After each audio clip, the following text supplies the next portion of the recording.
I'm Van Sebastian, here with my co-host S.A. Baz Collins for this week's Written on the Edge Season 9, Episode 6 interview. We'll be talking with MD New and discussing his latest book.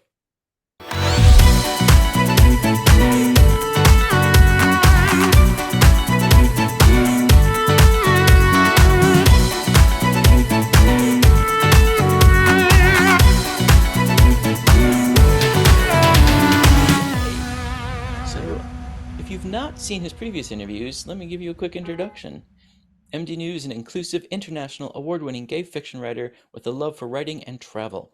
Living in the heart of Silicon Valley, that's right, San Jose, California, and growing up around technology, he's always been fascinated with what could be.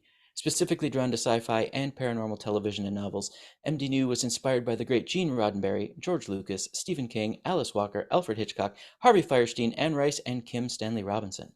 An odd combination, but one that has influenced his writing.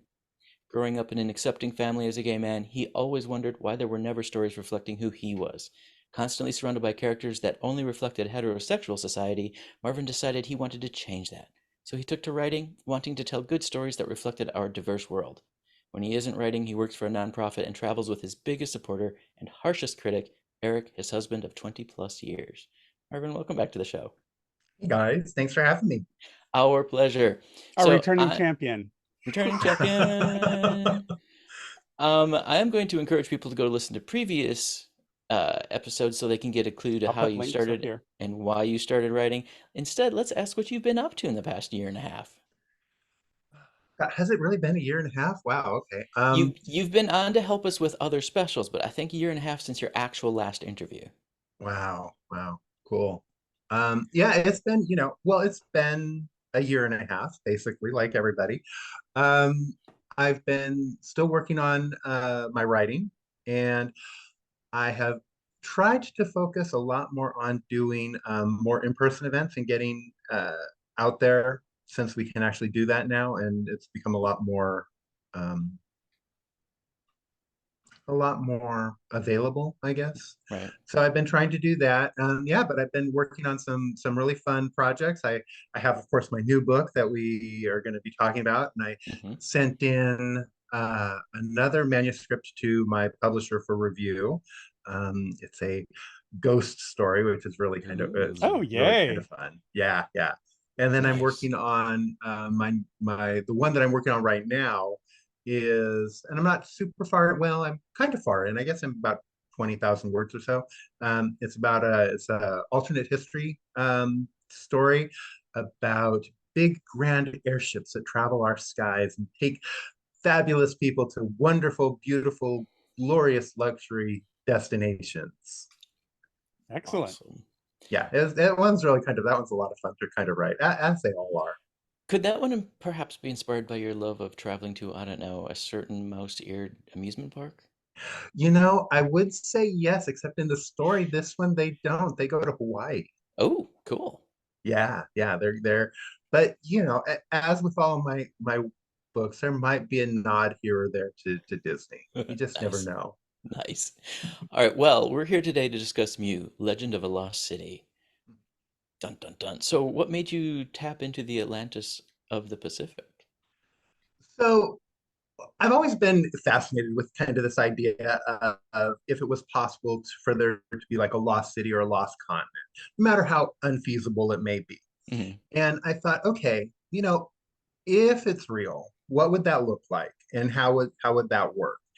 And it was, as a kid, not a kid, but I was always fascinated with like movies that were like based around Atlantis. Of course, the Mouse House had that movie called Atlantis, which was actually quite good and is very underrated if you ask me.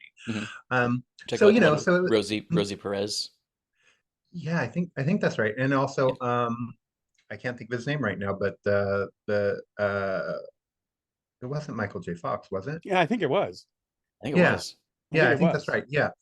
And I just thought it was really well done and a lot of fun. So I had the idea kind of bubbling around, in my brain, and I just kind of thought, okay, what would this look like? And I was like, well, I don't want to do Atlantis because Atlantis has been done to death. So I started looking into other mythologies, other potential places, and I ran across Mu, which is an actual theoretical place in the Pacific Ocean where they think, well, the people who believe in it think that a lot of the Polynesian culture came from. Okay. And so I was like, okay, well, let's play with that for a little bit. And so I kind of played with the idea of you have this advanced-ish society that lives and operates in the oceans. And what does that look like? How does that work?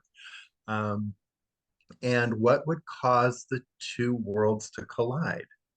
So in the story, there's an event called the Pulse, and it sends basically all of our garbage and everything that we've thrown into the Pacific Ocean back into the North American continent, affecting everything from Alaska all the way down to Panama. Wow. So imagine all Well, the it is about the size of Texas, so yeah, I mean, so just imagine all that crap, and this includes old boats and old ships and stuff like that, so things that have sunk. Mm-hmm. All of a sudden, just one day, this pulse, there was an impulse, and all of a sudden followed by this tsunami of garbage and just the environmental disaster that caused, and how, of course, that affects the landscape, right? I mean, you figure you've got places like the San mouth Diego, LA. breathers. Yeah. I mean, all of these places up and down the North American continent, and how that kind of got everybody going, okay, well, where did this come from? How did this happen? And of course, the politicians and the scientists all come up with these very happy, sappy explanations where it's just like, oh, we think it was this, we think it was that, but they're all so full of BS. They don't have any They're idea. grasping at straws. Yeah. Yeah. And even the scientists who are kind of supporting them are kind of like, we think that it was this, right? We don't think it'll ever happen again. We think that it was this. And there's a scientist who thinks, no, there's something more here. And of course, no one believes her. And she gets involved with this. She doesn't get involved with it. She finds this investor, this angel donor, who happens to be a porn mogul, who is kind of, ever since the Pulse has been trying to do, like, he's like sitting on billions of dollars, right? Mm-hmm. And he is like, okay, I want to help. I am willing to sign checks to help, but because everyone's like willing to take the check, but he has to do it anonymously. And he's like, no, you want my money, you get my name. So of course nobody would take him up on it. So she finds out about him. She jumps and goes, hey, I want to figure this out. So they work together. And meanwhile, back in Mu, you have the the Queen and King, who were on the same day that the Pulse went out, happened to be assassinated. And they think that it was one of their sons, according to the eldest prince and princess. They kind of look, they basically find him spear in hand over their parents' dead body, and it causes a civil war for 5 years. So we kind of bounce around. We start with 5 years in the past where you see the king and queen get killed, and then you kind of jump incrementally up to current times where it's now 5 years later. Most of the countries along the North American continent have quasi-recovered. Of course, North America, Canada have done the best. Mexico is doing pretty good as well, but you still have a bunch of the other Central American countries that are still struggling. And everybody's trying to figure out what's going on, and they go on an epic adventure to Mu. Nice. To find out the truth. Dun, dun, dun. Yeah. And what do they wear in Mu? Moo-moos. No. It was there. I had to walk through it. It was a dad joke. I appreciate that, because I have had, you guys know Scott Coatsworth. Yeah. He, whenever we talk about it, he goes, and I'm like, he's like, tell me there are cows. Please tell me there are cows. And I was like, I didn't even think about they're it. manatees. Yeah, sea cows, right? Those are Caribbean, aren't they? Yeah, yes. They are. Okay. Wrong ocean. They need vacations too. Fair. They really do. Yeah. Yeah, they need to get away from those motorboats. So to dive into the world building before we move on to the in-depth on the You want to show the characters. cover? Yes, Oh yeah. show off the cover. So this is the cover, Yay. which Nice. I am very happy with. I think it's one of my favorite covers because I love how they got. So I don't know if you can see it really well. They have the submarine kind of down there, which that's how they get to Mu, and it travels under the Golden Gate Bridge. And up right underneath the text, you see a little city in the clouds, Yeah. which might be the lost city. Yeah. Well, you know, Anna Madrigal believed that San Francisco Bay Area people are descended from Atlantis. So it's been in the pop culture for quite some time. So, you know, all the way back to Tales of the City. Oh, very Look good. it up, I did kids. not know that. Yeah, like Tales of the what? Oh, educate the people. Especially the children. So what I was going to ask, do you have humans inhabiting Mu or sort of an Atlantean style hybrid? How have you envisioned these people living under the sea scientifically?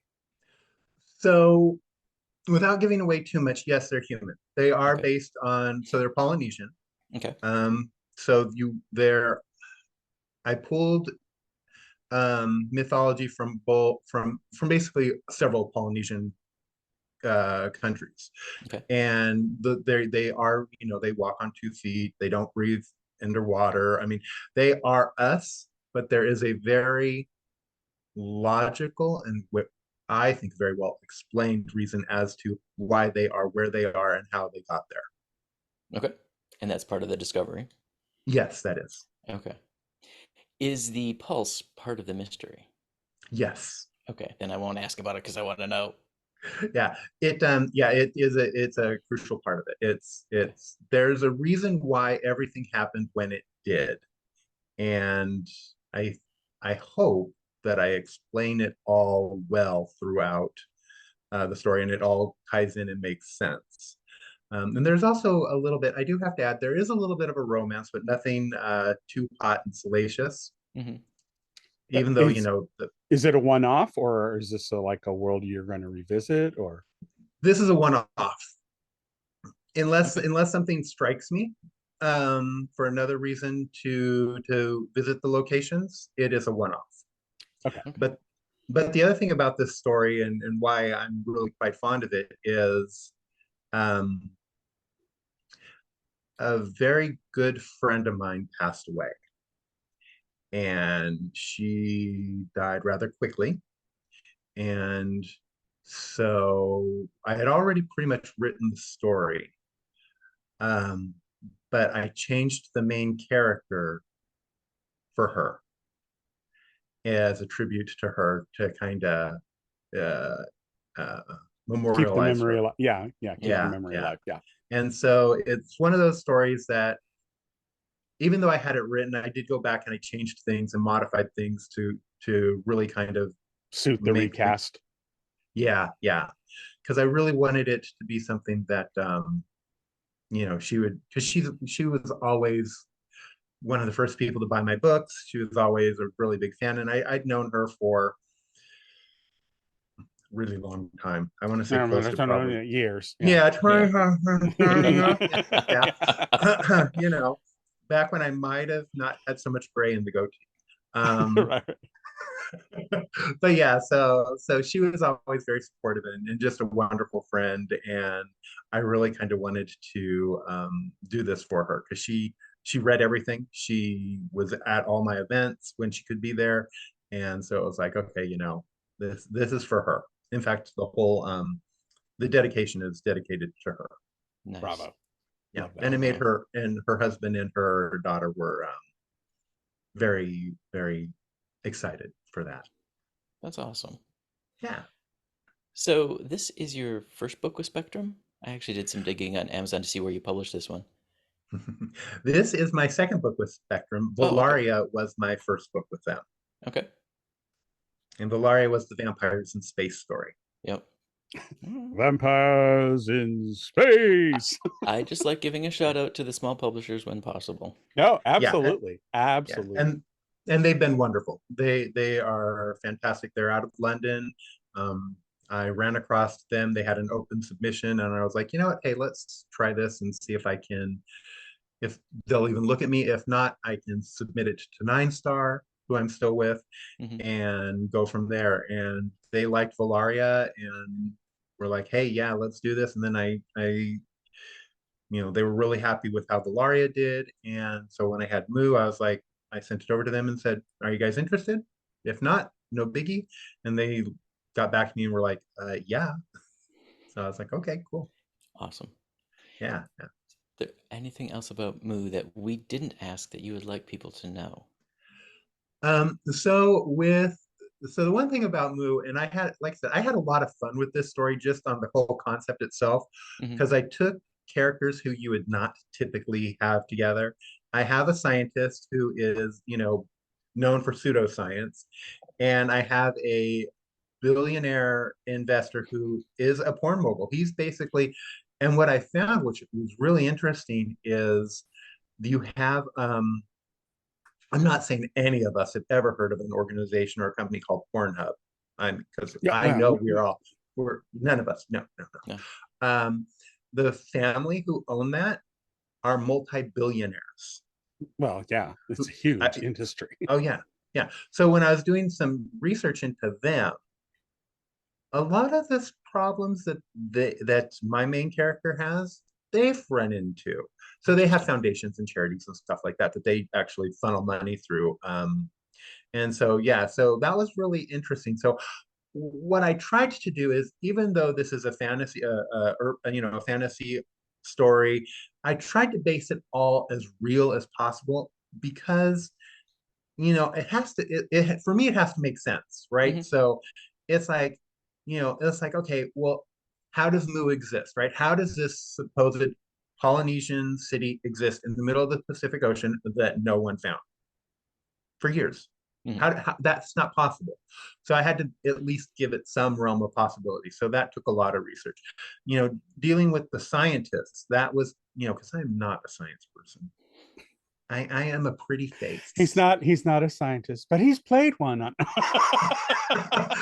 I played one while writing the book. So I had to make her and them logical, right? It's like, okay, well, how do they work? So, it's like you have to research oceanography. What the hell do I know about oceanography? What the hell do I know about tectonic plates? Well, apparently I now know a lot more than I did before.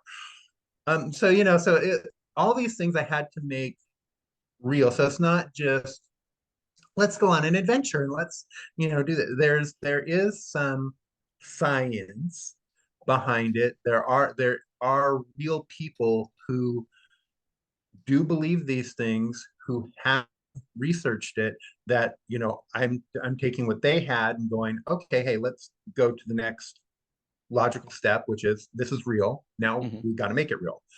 And same with the billionaire Michael. It was like, okay, how is this guy gonna really be a billionaire porn star? And I found out it's really not that hard, because porn is a $2.4 million a year, billion, yeah, billion. $2.4 billion a year industry. Yeah. Wow. And the biggest consumers of porn are, guess where? The In the South deep south. Yes. and the Middle East. Huh. Yep. And they are the Nothing kinkiest. sells it. Yeah. Yeah. Nothing sells it more They are than oppressed people. oh boy. Yeah. So it was like, and I even have the characters mention that, because they do a media event at one point, and the characters come out, and one of the reporters is just being really snippy, and the CEO Michael said, basically looks at him and says, let me lay this out for you to be perfectly clear. Yeah. And those are all, so the bullet points that he pulls out are all the bullet points that I found, Wow.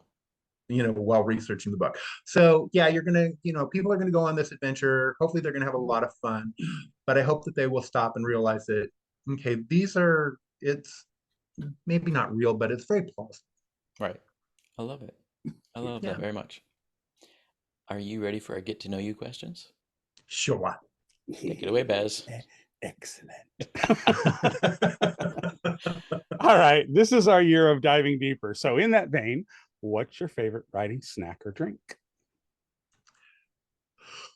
I love chips or crisps. They're, I can, one of my biggest downfalls is sitting down and You give me a bag of potato chips and they're gone. It doesn't matter how big or how small the bag of chips is. Or what flavor. Yeah, like open bag, gone. Is it the crunch? I don't know if it's the crunch or the salt Okay. or what. Because I'm not really a big salt. I'm not a big salty person. But yeah, there's just They have something lightly about. salted too. Yeah, I mean, I think it's I think all just the artificial flavors and the crunch. I love it. It's fantastic. All right, right. Well, what books did you grow up reading? Oh, so you're gonna laugh. So when I saw this question, I was like, what books did I grow up reading? So I am gonna be perfectly honest. I hated reading. Really? Hated reading with a passion. I think we've talked about this before, but I don't know if you know. So I'm dyslexic and severely. So reading was just never my thing because I couldn't do it. I mean, well, I could, but I couldn't. So yeah, it was really reading was always a challenge. But that said, there were two books that I really enjoyed as a kid, as a very little kid, and they were the first two books that I could actually read by myself and not just look at the pictures. And as silly as they sound, one was Wump World. Okay. Okay. And the other was The Little House. Do you remember the authors of either? No. But but they're easily found on. So I did check. They are available on Amazon, and they are both very well known. And they're these children's books, and they were the first two books that I could actually read by myself. And so those were the two that I really. It was like, okay, when I think about what I read, those were them. Just because I could. And then as I got older, I got into a lot of the literature stuff. I loved, like, of course, Anne Frank, and then we got into, as I got older, I did I loved a lot of the literature, My Antonia, which is a beautiful story, The Color Purple. Then there were things like The Red Badge of Courage, Moby Dick. Day in the Life of Ivan Devinovich. I mean, so so you kind of go through the high school reading list that we all have to go through. Yeah, and I really pretty much enjoyed most of those. There were some that were kind of like No Exit. And it's just like, yeah, No Exit. Let me out of here. Forget it. Right. And you never Native knew a Son book was so amply named. yeah.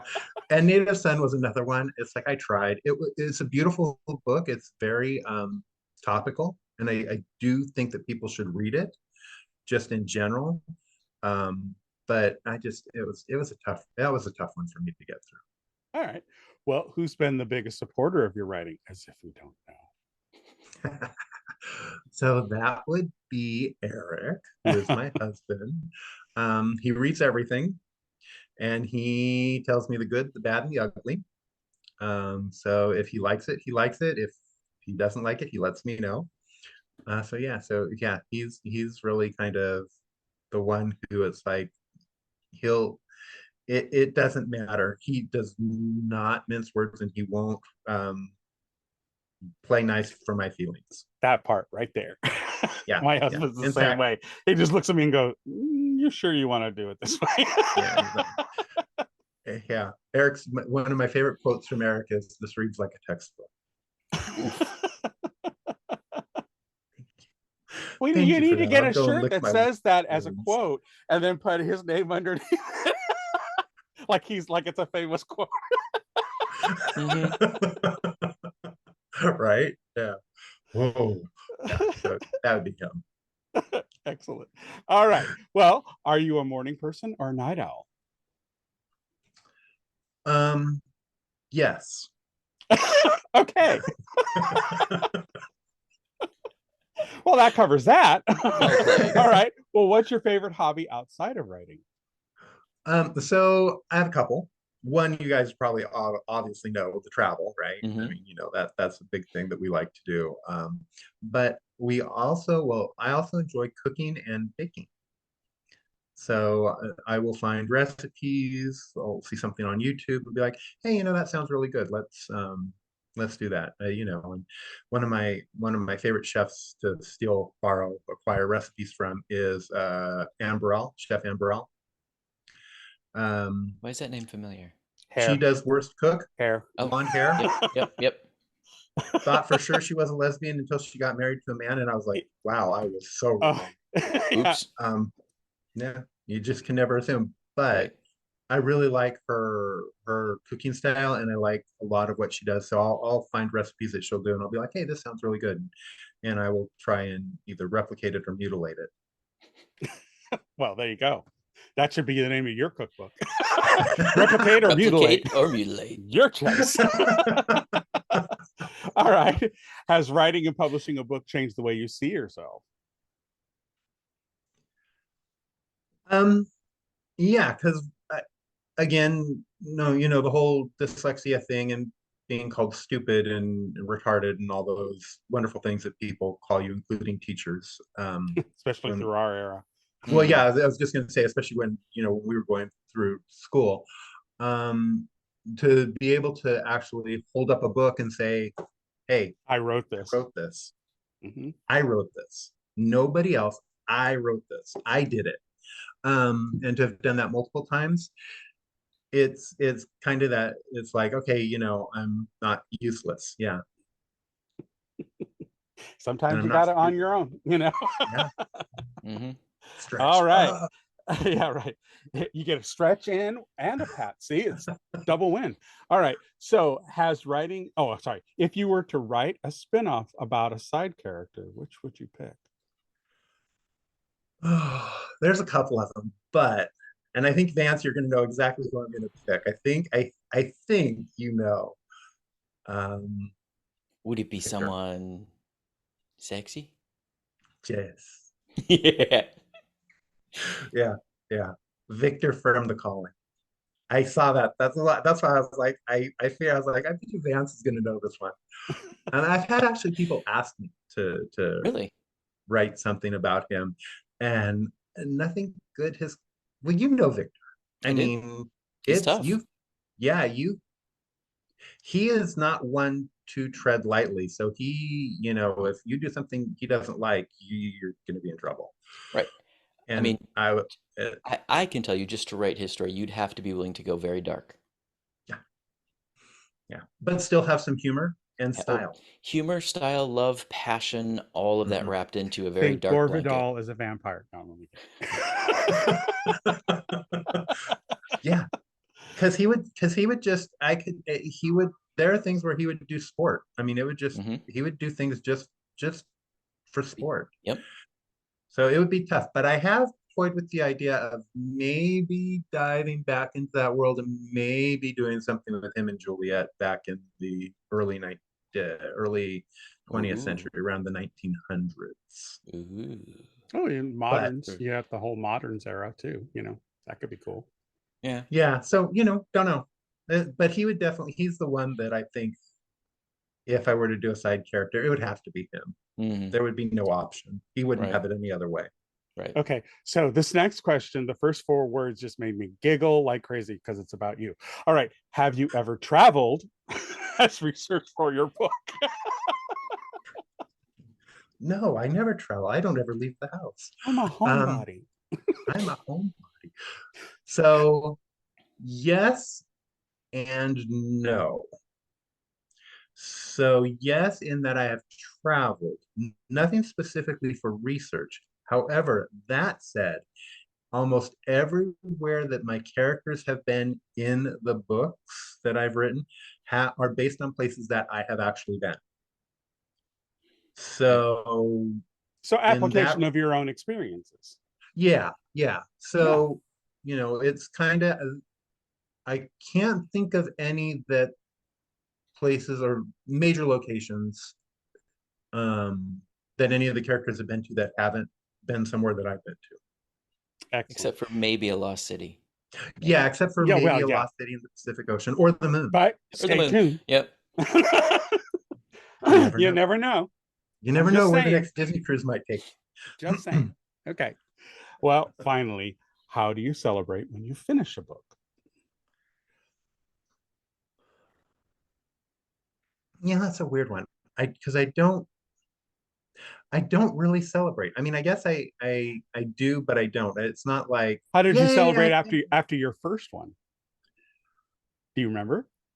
again, I really didn't.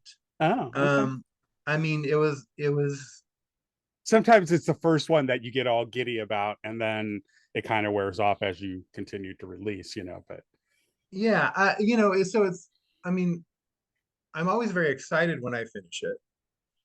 But I don't, it's not like I do anything exciting or anything like that. It's like, yay, okay, this is done. And then it's like, and then I realize all then you the go work off that I and have to do replicate after or that. mutilate. Yeah, yeah. And depending on the editor, it's pretty much could be both, replicate and mutilate. It's like, okay, let's cross out all of this and rewrite it. Fantastic. All right, well, you made it through this year's list. Bravo. Yay. Nicely done. Fantastic. All right, so I know at the start of this episode we talked a bit about events that you do. What have you got on the docket for the next couple months?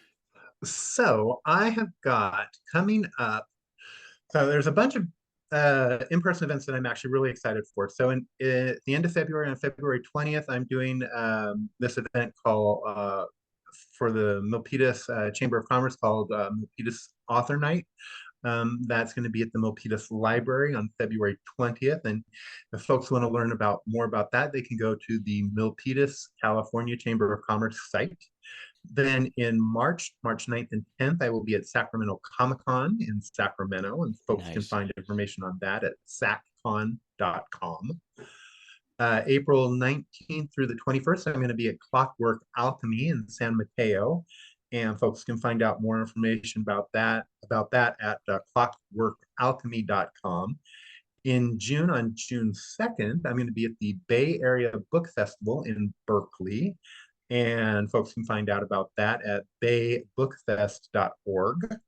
And then I will be back again this year at BayCon in Santa Clara, July 4th through the 7th. And folks can find out more about that at baycon.org. And then I'm going to be at a bunch of Northern California Pride events. So there's going to be a bunch of them. Do you have this whole list on your site? So if you follow me on social media, you'll folks will see announcements about it, all that type of stuff. Because and you also are still with Bacqua, right? You're still running Bacqua. Yes, I am still with Bacqua. In fact, I'm going to be at a couple of those events with Bacqua, with a bunch of the folks from Bacqua. So that's Bay Area Queer Writers Association, for those who don't know what we're talking about. Yes. Yes, I'm sure Baz will put a link somewhere.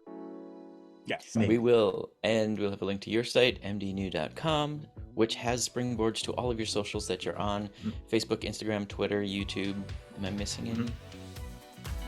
I think that's all of them. The usual too, like Goodreads and all the usual bookie places that you're supposed to be. Nice. All right. Yeah. Any final words of wisdom? Wisdom? No. Just I think I say this every time, but people just be nice to one another. My goodness, It's not hard. Mm-hmm. It's like, don't be jerks. Right. That part. Stop right fighting each other. We've got more important things to especially in the queer community. Save the shade for those who hate us. Not amongst ourselves, okay? Yes. Very much so. Love it. All right, we'd like to extend a huge thank you to MD New for joining us. Marvin, thank you so much for coming back. And thank you for all your support over the years. Of course. You guys are awesome. You're like two of my favorite people. It's like coming home. Yay. We'll leave the light on. Yeah. Oh, wait, that's already been used somewhere. That's been that might belong to someone else. Motel 6 or something. You guys are better than a Motel 6. You're at least a Hyatt. Oh, okay. Well, there we go. All right, we're Written on the Edge are proud to introduce you to new media by queer content creators. So if you enjoy learning about new artists or hearing our thoughts on entertainment media, please like and subscribe so you get the alerts for new episodes. The show was produced by Rogue Ravens Media. For our disclaimers, links to social media, our listen stations, or to sign up as a guest, visit www.rotepodcast.com. Tune in next week for your queer media fix. Bye now. Bye.